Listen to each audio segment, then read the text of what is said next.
قال الله تبارك وتعالى وقال ربكم ادعوني استجب لكم ان الذين يستكبرون عن عبادتي سيدخلون جہنم داخرین۔ صدق اللہ العظیم۔ اللہ تعالی احکم الحاکمین ہے، سب حاکموں سے بڑا حاکم ہے، اور دنیا اور آخرت کی تمام مخلوقات کا خالق اور اس کا مالک ہے۔ بندے اللہ تعالیٰ کے مخلوق بھی ہیں، محکوم بھی ہیں۔ اللہ ہی نے ان کو پیدا کیا ہے اور اللہ ہی کی حکومت ان پر ثابت و قائم ہے۔ دنیا میں انسانوں کو معمولی قسم کی کوئی حکومت ملتی ہے، چھوٹا موٹا اقتدار مل جاتا ہے، چار آدمیوں ہی پر اس کو بڑاپن حاصل ہو جاتا ہے تو اس کا انداز حاکمانہ ہوتا ہے، اور وہ ہر معاملے میں اس بات کو دیکھتا ہے کہ اس کے چھوٹے اس کے حاکمیت کو مانتے ہیں کہ نہیں مانتے، اور گفتگو کا انداز، رہن سہن کا انداز حاکمیت کا ہو جاتا ہے۔ لیکن اللہ رب العزت احکم الحاکمین ہونے کے باوجود اس کا اپنے بندوں کے ساتھ معاملہ ارحم الراحمین کا ہے، نہایت رحم کے ساتھ۔ حاکمیت کا قرآن کریم میں اللہ رب العزت نے کہیں کہیں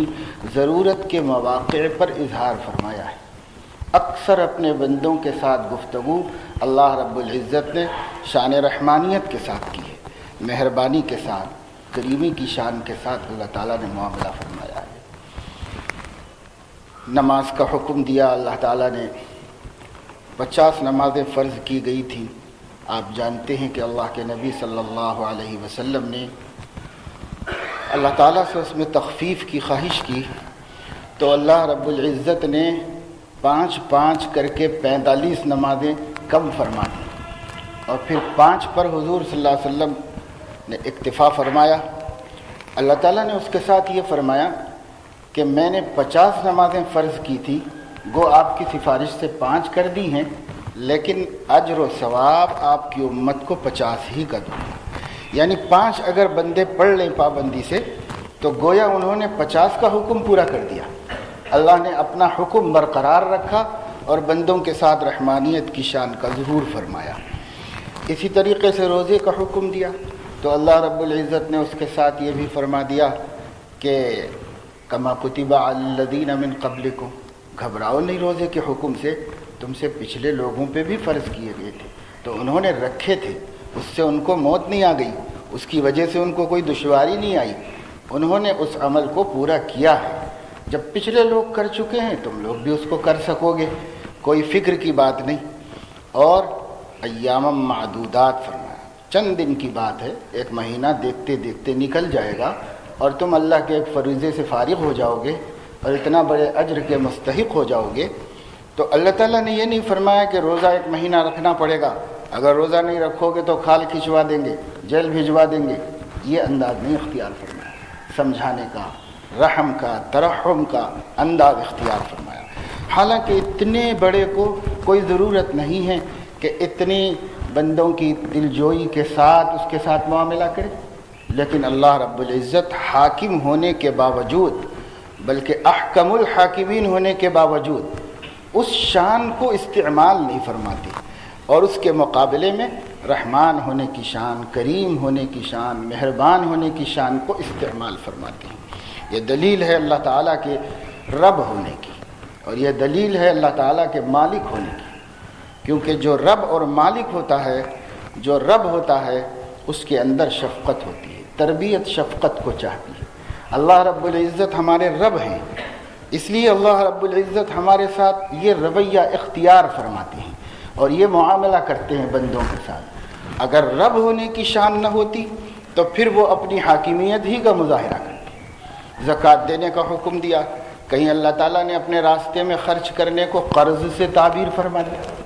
اقرض اللہ قرضا حسنا، اللہ تعالیٰ کو قرضہ دو اور قرض حسنہ دو، اور وقت پر تم کو وہ مل جائے گا، اور جب کریم واپس کرے گا قرض کو تو اپنی شان کے مطابق واپس کرے گا۔ منافقین نے اس کا بھی مذاق بنایا۔ منافقین نے کہا کہ اب ان اللہ فقیر ونحن اغنیاء، نعوذ باللہ، کہ اللہ محتاج ہو گیا ہے، ہم لوگ مالدار ہیں، ہم سے قرضہ مانگنے لگا اللہ تعالیٰ۔ مسلمانوں کا رب اب بندوں ہی سے قرضہ مانگنے لگا۔ تو اللہ تعالیٰ نے فرمایا ہم نے ان کی بات سن لی ہے، سنکتب ما قالوا، وہ اس کو لکھ لیا ہے، اس کا جب بدلہ دینا ہے دیں گے۔ وہ خوب سمجھتے ہیں کہ ہم کیا کہنا چاہ رہے ہیں۔ ہم خرچ کرنے والے بندوں کو اطمینان دلانا چاہ رہے ہیں کہ تمہارا خرچہ ضیاع نہیں ہے، تمہارا خرچہ گویا ایک کریم کو قرضہ ہے جس کے تم کو اللہ تعالیٰ آخرت میں واپس کرے گا، یعنی خوب اجر دے گا۔ اللہ تعالیٰ کی ترغیب کے یہ معنی نکالنے والے جانتے ہیں، جانتے بوجھتے ان کی شرارت سے یہ معنی وہ اس کے اندر نکالتے ہیں۔ اسی طریقے سے فرمایا ما تنفقوا من خیر فهو یخلفہ، جو بھی تم خرچہ کرو گے وہ لوٹ کے تم ہی کو ملے گا، دنیا میں بھی ملے گا برکت کی شکل میں، اور آخرت میں بھی اس کا اجر و ثواب ملے گا۔ حج کا حکم، کوئی سا بھی حکم ہو، آپ دیکھ لیں قرآن کریم کی زبان اور قرآن کریم کی لطافت کہ اس میں اللہ نے بندوں کو نہایت ہی نرمی کے ساتھ احکامات دیے ہیں،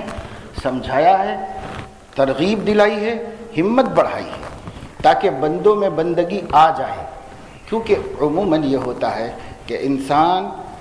جب کسی کو مہربان مان لیتا ہے تو اس کی غلامی اور اس کی فرمانبرداری اس کے لیے آسان ہو جاتی ہے، وہ اپنے دل کی خوشی سے اس کی خدمت کرتا ہے۔ اور جب کسی کو حاکم کی شکل میں دیکھتا ہے اور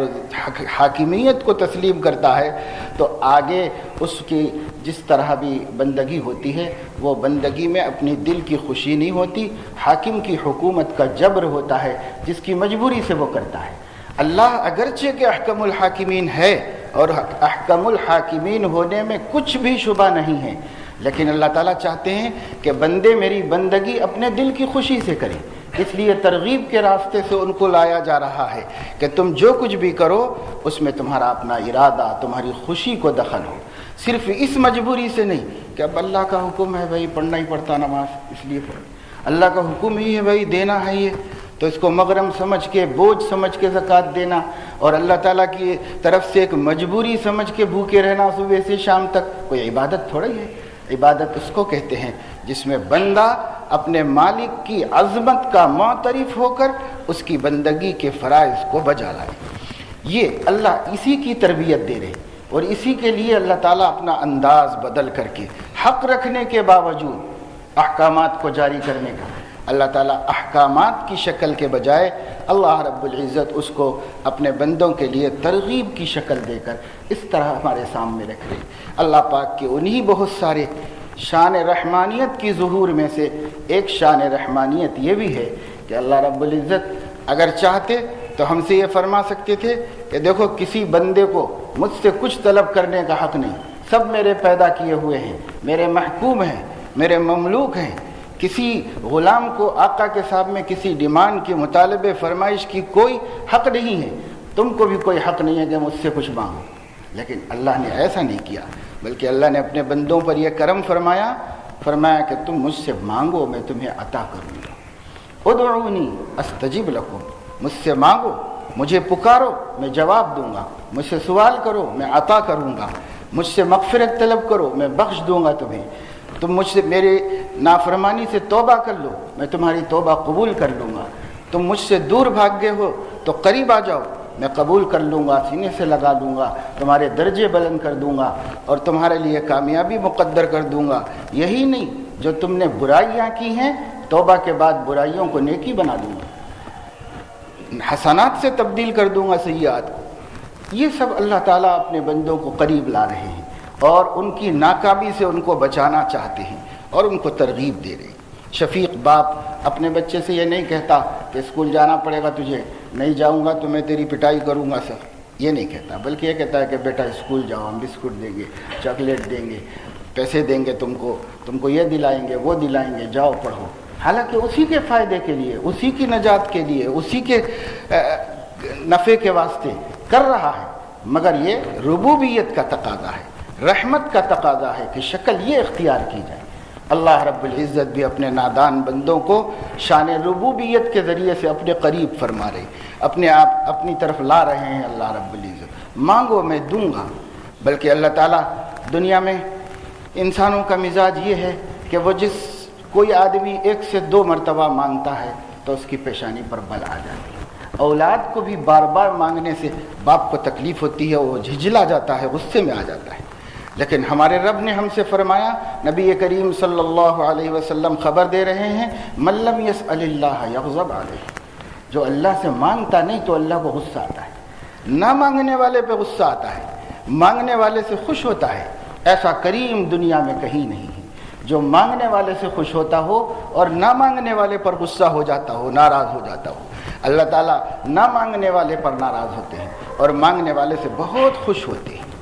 مسند احمد میں ایک روایت ہے کہ صبح کو اللہ تبارک و تعالی شانہ آسمان دنیا پر نزول اجلال فرماتے ہیں۔ اس کی کیفیت کا ہمیں علم نہیں، لیکن خبر ہے اور خبر صحیح ہے کہ اللہ تعالیٰ تشریف لاتے ہیں، نزول اجلال فرماتے ہیں۔ نبی پاک صلی اللہ علیہ وسلم نے ارشاد فرمایا، ینزل ربنا تبارک و تعالی الی سماء الدنیا حین یبقى ثلث اللیل۔ ربنا، ہمارے رب تبارک و تعالی آسمان دنیا پر تشریف لاتے ہیں جب رات کا 1/3 باقی رہتا ہے۔ جب اللہ رب العزت آ کر اپنی شان کے مطابق جو قرب کا جو بھی اللہ کی شان ہے ہم تو نہیں سمجھ سکتے، لیکن ماننا ہے ہم کو، تو اللہ تعالیٰ قریب آتے ہیں ہم سے، اور اس وقت اعلان ہوتا رہتا ہے اللہ کی طرف سے، حل من مستغفر فاغفر له، ہے کوئی توبہ کرنے والا کہ میں اس کو معاف کر دوں، ہے کوئی روزی کا چاہنے والا کہ میں اس کو روزی عطا کروں، ہے کوئی مال کا طلبگار کہ میں اس کو نہال کر دوں، ہے کوئی مجھ سے فلاں چیز اللہ ہی کی طرف سے سوال ہو رہا ہے۔ اور امام احمد نے ایک اور روایت نقل کی ہے کہ روزانہ صبح کو اللہ تعالیٰ اپنا یمین داہنا ہاتھ آگے بڑھاتا ہے اپنی شان کے مطابق، جو بھی یمین کے معنی ہو، اللہ تعالیٰ اپنا یمین آگے بڑھاتا ہے اور ہاتھ لمبا کر کے خود ہی اعلان فرماتا ہے کہ رات بھر کے گناہ گاروں میرے ہاتھ پہ توبہ کرو۔ اور جب شام ہوتی ہے تو اللہ تعالیٰ اپنا یمین آگے بڑھاتا ہے اور ارشاد فرماتا ہے کہ دن بھر کے نافرمانوں آ جاؤ میرے ہاتھ پہ توبہ کر لو۔ ایسا کریم کہیں ہے، ایسا کریم جو اپنی طرف سے خود معافی کو بلاتا ہو، اپنی طرف سے خود توبہ کے لیے طلب کرتا ہو۔ یہ اللہ رب العزت کی شان رحمانیت ہے کہ اس نے ہمیں دعا کا حکم دیا، توبہ کا حکم دیا، استغفار کا حکم دیا۔ بزرگوں نے فرمایا کہ توبہ کی سواری پر بیٹھو اور اللہ تعالیٰ کے قریب پہنچ جاؤ، اللہ اپنا لیں گے توبہ کے ذریعے سے۔ اور دنیا میں کوئی بھی بڑے سے بڑا سخی ہوگا، مہربان ہوگا، ماں بھی ہوگی تو باپ بھی ہوگا، تو اگر ہماری کسی نافرمانی پر، ہمارے روٹھ جانے پر، ناراض ہو جانے پر واپس آ کے معافی مانگیں گے تو کہے گا اچھی بات ہے بھائی، معاف ہے، آئندہ خیال رکھنا۔ پھر اگر ایسی کوئی حرکت کرو گے تو پھر اس کے بعد ہم موقع نہیں دیں گے، یہ آخری موقع ہے۔ اس طرح ڈانٹ ڈرا کر کے، دھمکا کر کے اور اپنی بڑائی جتلا کر کے معاف کیا جاتا ہے۔ لیکن یہ صرف رحمان کی شان ہے کہ اس نے ارشاد فرمایا، نبی کریم صلی اللہ علیہ وسلم اللہ تعالیٰ کے بارے میں فرما رہے ہیں کہ اللہ تعالیٰ جو کوئی اللہ سے توبہ کر لیتا ہے تو وہ ایسا ہو جاتا ہے جیسے گناہ اس نے کیا ہی نہیں تھا، جیسے پہلے کبھی کیا ہی نہیں تھا، ایسا معاملہ ہو جاتا ہے۔ سب ڈھانک دیتے ہیں اللہ تعالیٰ، زمین گواہ ہوتی ہے، زمین کے سینے سے مٹا دیتے ہیں، فرشتے گواہ ہوتے ہیں، فرشتوں کے ذہن سے مٹا دیتے ہیں، لوہے میں نامہ اعمال میں لکھا جاتا ہے، نامہ اعمال میں سے مٹا دیا جاتا ہے، کسی گواہ کو اللہ باقی نہیں رکھتے، سب گواہوں کو مٹا دیتے ہیں۔ اور پھر یہی نہیں کہ معاف کر دیتے ہیں، بلکہ نبی کریم صلی اللہ علیہ وسلم نے خبر دی، التائب حبیب اللہ، توبہ کرنے والا اللہ کا محبوب ہو جاتا ہے۔ نبی کریم صلی اللہ علیہ وسلم نے خبر دی، طوبی لمن وجد فی صحیفتہ استغفارا کثیرا، قیامت کے دن جو اپنے اعمال نامے میں توبہ و استغفار کی کثرت پائے گا، اس کے لیے میں مبارکبادی دیتا ہوں کہ اس کی کامیابی ضرور ہو جائے گی۔ اللہ تعالیٰ نے تو کافروں کو یہاں تک فرما دیا ہے قرآن کریم کے اندر، ما یفعل اللہ بعذابکم ان شکرتم وآمنتم، اگر تم ایمان لا کر شکر گزاری کی زندگی گزارو تو اللہ کو تمہیں عذاب دینے سے کوئی دلچسپی نہیں، وہ تو رحمان ہے، وہ تمہیں سزا دینا نہیں چاہتا۔ لیکن تم بغاوت پر آتے ہو تو تمہیں ڈانٹا جاتا ہے، اگر تم بغاوت سے باز آ جاؤ تو تمہارے لیے بھی رستے کھلے ہوئے ہیں معافی کے لیے۔ اللہ تعالیٰ نے فرمایا کہ اللہ تعالیٰ عذاب نہیں دیتا اس قوم کو جو استغفار کرتے ہیں، اللہ تعالیٰ اس کو عذاب نہیں دیتا جو استغفار کرتے ہیں۔ تو اللہ رب العزت نے ہمارے لیے اپنے کرم سے دوستو یہ نعمت عطا فرمائی ہے کہ ہم اللہ سے دعا مانگیں۔ اللہ تعالیٰ فرما رہے ہیں ان الذین یستکبرون عن عبادتی سیدخلون جہنم داخرین۔ عبادت قرار دیا دعا کو، پہلے حکم دعا کا ہے، قال ربکم ادعونی استجب لکم، تمہارا رب فرماتا ہے کہ مجھے پکارو میں جواب دوں گا۔ اس کے آگے فرمایا ان الذین یستکبرون عن عبادتی، جو کوئی میری عبادت سے تکبر کرے گا، یعنی دعا سے تکبر کرے گا اور دعا کی عادت نہیں ڈالے گا، تو سیدخلون جہنم داخرین، ان قریب وہ لوگ جہنم میں ذلیل کر کے ڈال دیے جائیں گے۔ اللہ سے تکبر کرتے ہو، اللہ سے مانگنا نہیں سیکھا، اللہ کے سامنے ہاتھ پھیلانے میں شرم آتی ہے، تو اللہ تعالیٰ کو یہ بات پسند نہیں، اس کو عبادت قرار دیا اللہ نے۔ اور حضور علیہ السلام نے مزید صراحت کر دی اور ارشاد فرمایا کہ الدعاء هو العبادہ،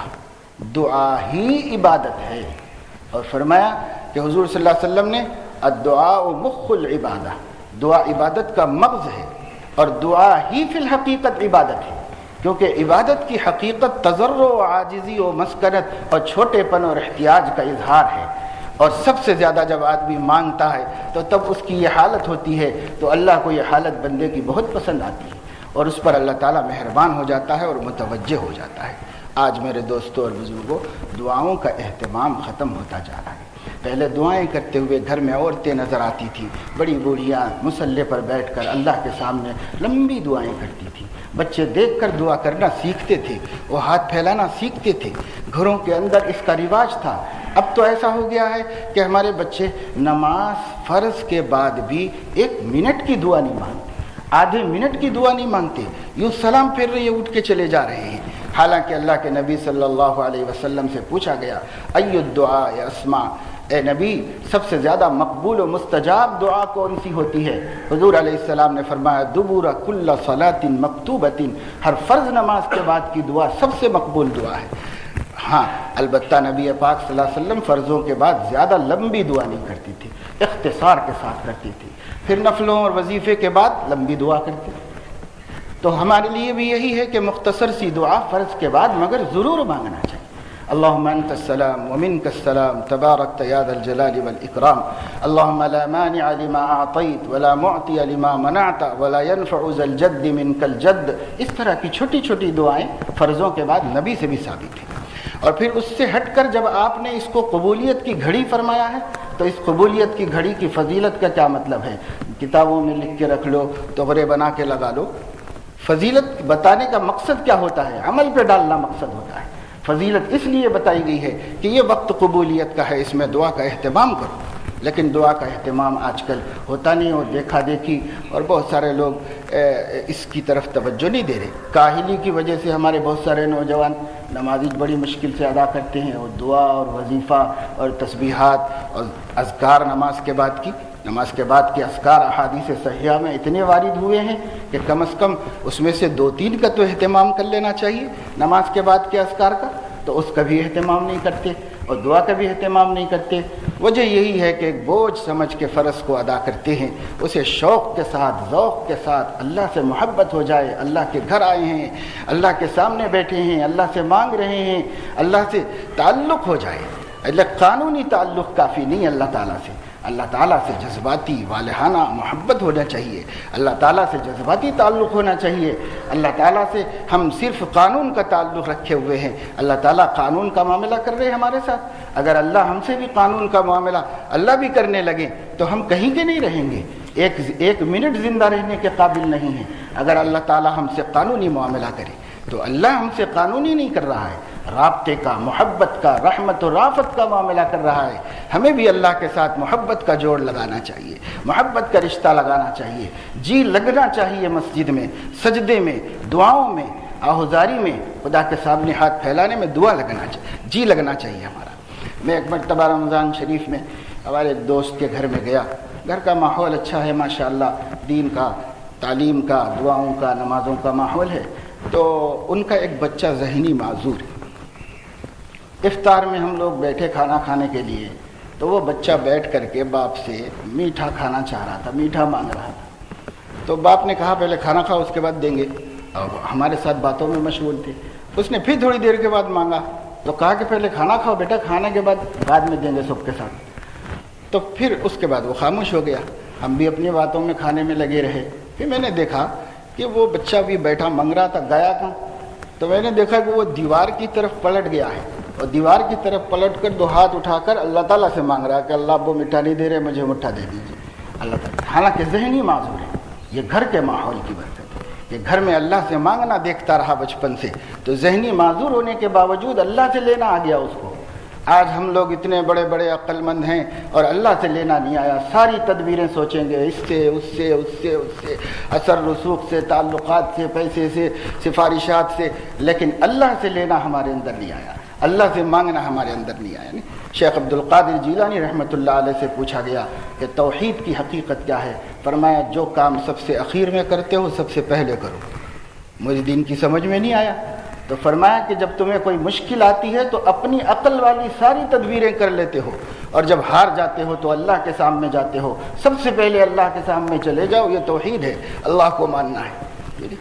تو ہم اللہ تعالیٰ کے پاس جانا سیکھیں، اللہ سے لینا سیکھیں، اس دعا کو رواج دیجئے، گھروں میں بھی مانگی جائے، کوئی ضروری نہیں ہے کہ کسی خاص موقع ہی پر مانگی جائے، جب جب ہمیں ضرورت ہو۔ اللہ کے نبی صلی اللہ علیہ وسلم اذا یہمہ الامر بادر الی الصلاۃ، کوئی اہم کام ہوتا فوراً نماز پڑھتے تھے 2 رکعت اور اللہ کے سامنے ہاتھ پسارتے تھے، اور جب اللہ کے سامنے کوئی ہاتھ اٹھاتا ہے تو حدیث میں آتا ہے ان اللہ تعالی حیی کریم، اللہ تعالیٰ بہت ہی حیا والا اور بہت ہی غیرت والا ہے اللہ تعالیٰ، اور اللہ رب العزت کو حیا آتی ہے جب اس کے بندے 2 ہاتھ اس کے سامنے اٹھائے ہیں ایردہما صفرا، ان کو